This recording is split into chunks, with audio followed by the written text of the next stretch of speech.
Artigo 118. Antes de transitar em julgado a sentença final, as coisas apreendidas não poderão ser restituídas enquanto interessarem ao processo. Artigo 119.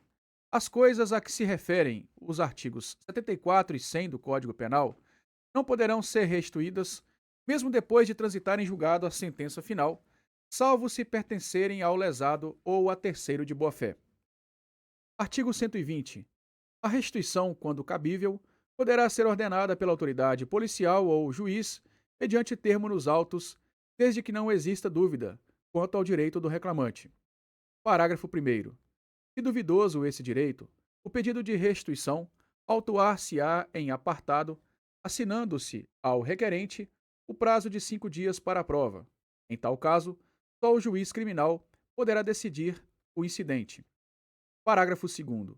O incidente autuar-se-á também em apartado e só a autoridade judicial o resolverá, se as coisas forem apreendidas em poder de terceiro de boa-fé, que será intimado para alegar e provar o seu direito, em prazo igual e sucessivo ao do reclamante, tendo um e outro 2 dias para arrazoar. Parágrafo 3º. Sobre o pedido de restituição, será sempre ouvido o Ministério Público. Quarto, em caso de dúvida sobre quem seja o verdadeiro dono, o juiz remeterá as partes para o juízo civil, ordenando o depósito das coisas em mãos de depositário ou do próprio terceiro, que as detinha, se for pessoa idônea. Parágrafo 5º. Tratando-se de coisas facilmente deterioráveis, serão avaliadas e levadas a leilão público, depositando-se o dinheiro apurado ou entregues ao terceiro que as detinha, se este for pessoa idônea, e assinar termo de responsabilidade. Artigo 121. No caso de apreensão de coisa adquirida com os proventos da infração, aplica-se o disposto no artigo 133 e seu parágrafo. Artigo 122. Sem prejuízo do disposto no artigo 120, as coisas apreendidas serão alienadas nos termos do disposto no artigo 133 deste Código. Artigo 123. Fora dos casos previstos nos artigos anteriores, se dentro do prazo de 90 dias, a contar da data em que transitar em julgado a sentença final, condenatória ou absolutória, os objetos apreendidos não forem reclamados ou não pertencerem ao réu, serão vendidos em leilão, depositando-se o saldo à disposição do juízo de ausentes. Artigo 124. Os instrumentos do crime, cuja perda em favor da União for decretada, e as coisas confiscadas de acordo com o disposto no artigo 100 do Código Penal, serão inutilizados ou recolhidos a museu criminal, se houver interesse na sua conservação. Artigo 124-A. Na hipótese de decretação de perdimento de obras de arte ou de outros bens de relevante valor cultural ou artístico, se o crime não tiver vítima determinada, poderá haver destinação dos bens a museus públicos. Capítulo 6. Das medidas assecuratórias. Artigo 125. Caberá o sequestro dos bens imóveis adquiridos pelo indiciado com os proventos da infração, ainda que já tenham sido transferidos a terceiros. Artigo 126.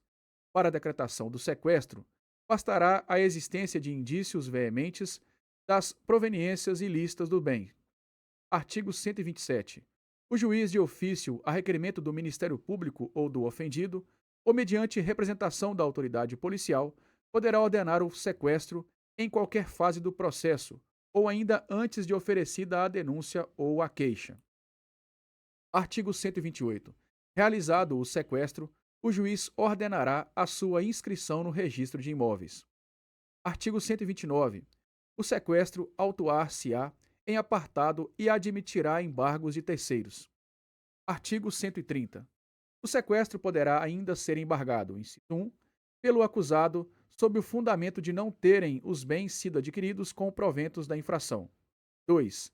Pelo terceiro, a quem houverem os bens sido transferidos a título oneroso, sob o fundamento de tê-los adquirido de boa-fé. Parágrafo único. Não poderá ser pronunciada decisão nesses embargos antes de passar em julgado a sentença condenatória. Artigo 131.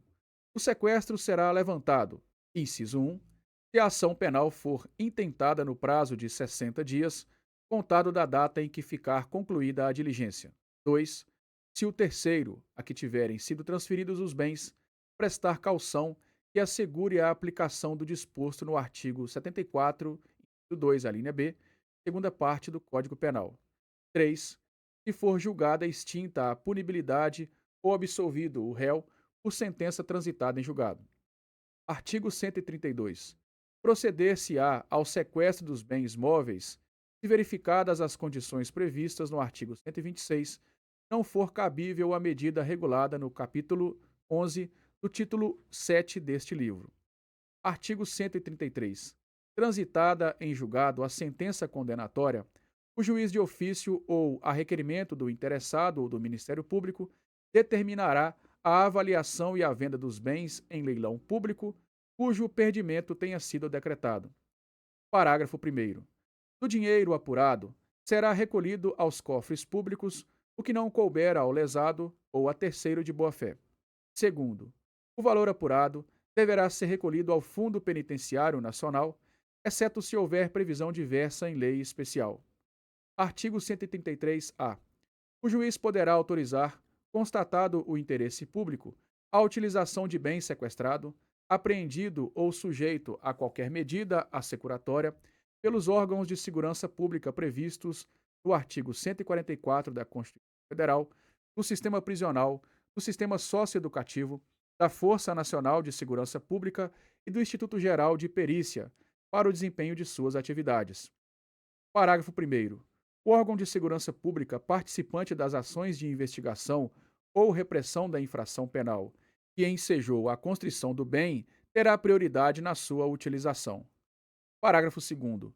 Fora das hipóteses anteriores, demonstrado o interesse público, o juiz poderá autorizar o uso do bem pelas demais órgãos públicos.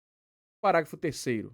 Se o bem a que se refere o caput deste artigo for veículo, embarcação ou aeronave, o juiz ordenará à autoridade de trânsito ou ao órgão de registro e controle a expedição de certificado provisório de registro e licenciamento em favor do órgão público beneficiário, o qual estará isento do pagamento de multas, encargos e tributos anteriores à disponibilização do bem para a sua utilização, que deverão ser cobrados de seu responsável. Quarto, transitada em julgado, a sentença penal condenatória com a decretação de perdimento dos bens, ressalvado o direito do lesado ou terceiro de boa-fé, o juiz poderá determinar a transferência definitiva da propriedade ao órgão público beneficiário a qual foi custodiado o bem. Artigo 134. A hipoteca legal sobre os imóveis do indiciado poderá ser requerida pelo ofendido em qualquer fase do processo, desde que haja certeza da infração e indícios suficientes da autoria. Artigo 135. Pedida a especialização, mediante requerimento em que a parte estimará o valor da responsabilidade civil e designará e estimará o imóvel ou imóveis que terão de ficar especialmente hipotecados, o juiz mandará logo proceder ao arbitramento do valor da responsabilidade e à avaliação do imóvel ou imóveis. Parágrafo 1º. A petição será instruída com as provas ou indicação das provas em que se fundar a estimação da responsabilidade, com a relação dos imóveis que o responsável possuir, se outros tiver, além dos indicados no requerimento e com os documentos comprobatórios do domínio. Parágrafo 2º.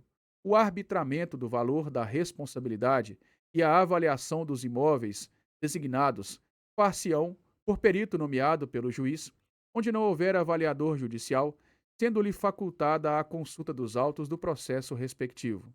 Terceiro, o juiz, ouvidas as partes no prazo de 2 dias, e correrá em cartório, poderá corrigir o arbitramento do valor da responsabilidade se lhe parecer excessivo ou deficiente.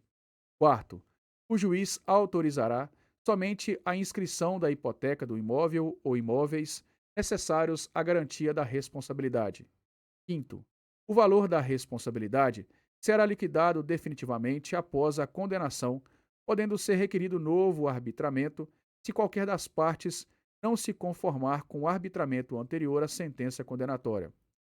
Sexto, Se o réu oferecer caução suficiente em dinheiro ou em títulos de dívida pública pelo valor de sua cotação em bolsa, o juiz poderá deixar de mandar proceder à inscrição da hipoteca legal.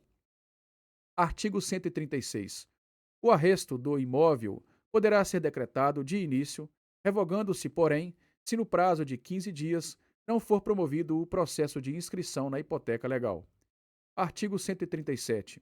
Se o responsável não possuir bens imóveis ou os possuir de valor insuficiente, poderão ser arrestados bens imóveis suscetíveis de penhora, nos termos em que é facultada a hipoteca legal dos imóveis.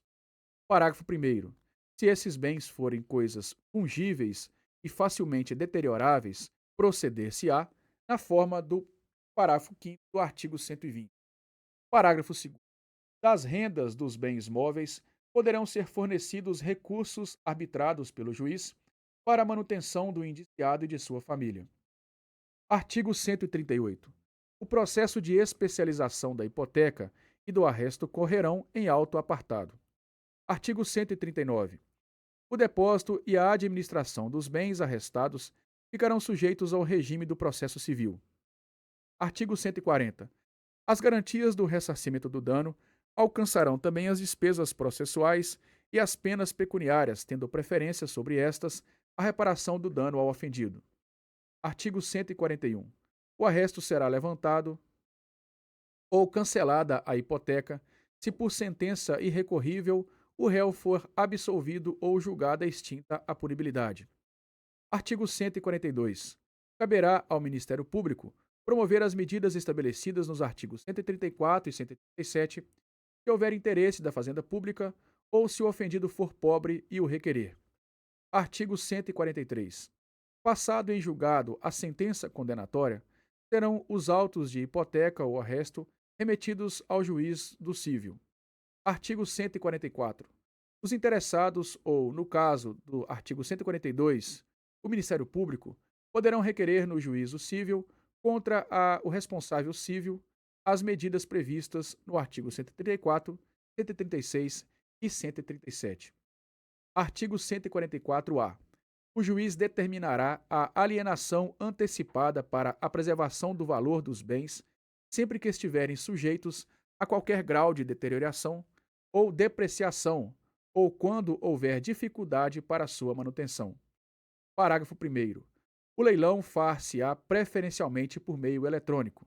Segundo, os bens deverão ser vendidos pelo valor fixado na avaliação judicial ou por valor maior, não alcançado o valor estipulado pela administração judicial, será realizado novo leilão em até 10 dias contados da realização do primeiro, podendo os bens ser alienados por valor não inferior a 80% do estipulado na avaliação judicial. Terceiro, o produto da alienação ficará depositado em conta vinculada ao juízo até a decisão final do processo, procedendo-se à sua conversão em renda para a União, Estado ou DF, no caso de condenação ou no caso de absolvição, a sua devolução ao acusado. Parágrafo 4º. Quando a indisponibilidade recair sobre dinheiro, inclusive moeda estrangeira, títulos, valores imobiliários ou cheques emitidos como ordem de pagamento, o juízo determinará a conversão do numerário apreendido em moeda nacional corrente e o depósito das correspondentes quantias em conta judicial.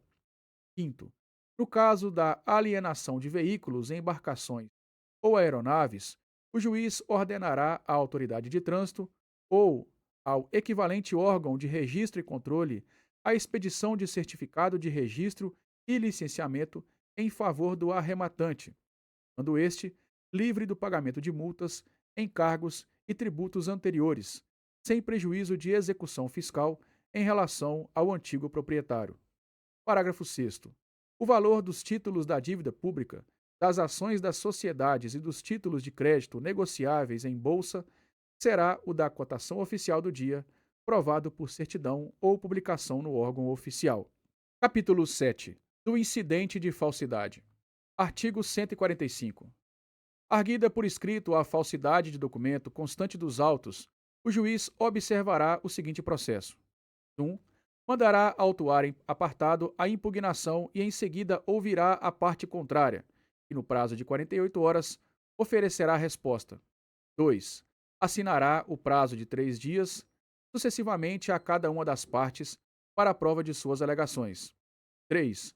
Concluso os autos, poderá ordenar as diligências que entender necessárias.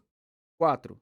Se reconhecida a falsidade por decisão irrecorrível, mandará desentranhar o documento e remetê-lo com os autos do processo incidente ao Ministério Público. Artigo 146. A arguição de falsidade feita por procurador exige poderes especiais. Artigo 147. O juiz poderá, de ofício, proceder à verificação da falsidade. Artigo 148. Qualquer que seja a decisão, não fará coisa julgada em prejuízo de ulterior processo penal ou civil. Capítulo 8. Da insanidade mental do acusado. Artigo 149. Quando houver dúvidas sobre a integridade mental do acusado, o juiz ordenará de ofício ou a requerimento do Ministério Público do defensor, curador, ascendente, descendente, irmão ou cônjuge do acusado, seja este submetido ao exame médico legal. Parágrafo 1º. O exame poderá ser ordenado ainda na fase do inquérito, mediante representação da autoridade policial ao juiz competente. Segundo, o juiz nomeará curador ao acusado quando determinar o exame, ficando suspenso o processo se já iniciada a ação penal, salvo quanto às diligências que possam ser prejudicadas pelo adiamento. Artigo 150. Para o efeito do exame, o acusado, se estiver preso, será internado em manicômio judiciário onde houver ou, se estiver solto, e o requererem os peritos, em estabelecimento adequado que o juiz designar. Parágrafo 1º. O exame não durará mais de 45 dias, salvo se os peritos demonstrarem a necessidade de maior prazo. Segundo, se não houver prejuízo para a marcha do processo, o juiz poderá autorizar que sejam os autos entregues aos peritos para facilitar o exame. Artigo 151. Se os peritos concluírem que o acusado era, ao tempo da infração, irresponsáveis nos termos do artigo 22 do Código Penal, o processo prosseguirá com a presença do curador. Artigo 152. Se verificar que a doença mental sobreveio à infração, o processo continuará suspenso até que o acusado se restabeleça, observado o parágrafo 2º do artigo 149. Parágrafo 1º. O juiz poderá, nesse caso, ordenar a internação do acusado em manicômio judiciário ou em outro estabelecimento adequado. Segundo, o processo retomará o seu curso desde que se restabeleça o acusado, ficando-lhe assegurada a faculdade de requerer as testemunhas que houverem prestado depoimento sem a sua presença. Artigo 153. O incidente da insanidade mental processar-se-á em auto apartado e só depois da apresentação do laudo será apenso ao processo principal. Artigo 154. Se a insanidade mental sobrevier no curso da execução da pena, observar-se-á o disposto no artigo 682.